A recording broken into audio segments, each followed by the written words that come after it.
The family dreamer just became everyone's new boss. For 15 years, I was the cautionary tale at every Thanksgiving dinner, while my brother Marcus was climbing the corporate ladder in Chicago, and my sister Sarah was marrying into old money in Connecticut.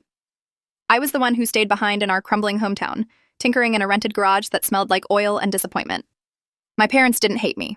They just pity me. And honestly, pity feels a lot worse than hate.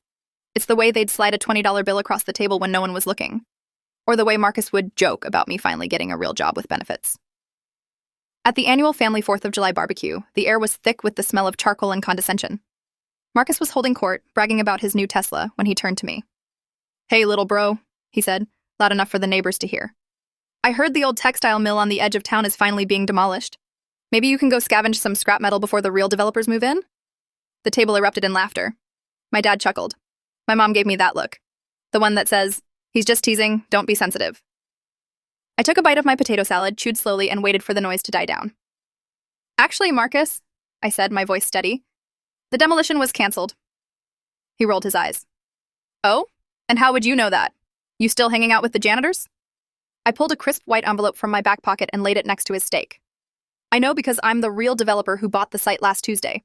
All 40 acres of it." The laughter didn't stop immediately. It sort of curdled. Sarah reached over and snatched the paper.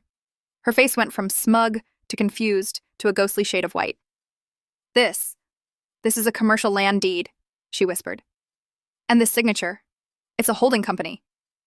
I stood up, wiping my hands on a napkin. "That little garage project you guys love to mock?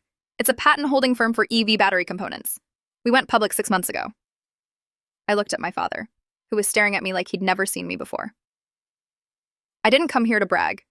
I came to tell you that I bought the vacant lot next to yours too. I'm turning it into a community park, and I'm naming it after Grandma. Since, she was the only one who believed I'd actually amount to something." I didn't stay for the questions. I didn't stay to hear Marcus try to pivot into asking for an investment. I just walked to the gate, hearing the frantic whispers start behind me, like a pebble hitting still water. As I pulled away in a car that cost more than Marcus's entire house, I looked in the rearview mirror. I didn't need to turn around. I had said everything I needed to say. For the first time in 15 years, the silence was beautiful.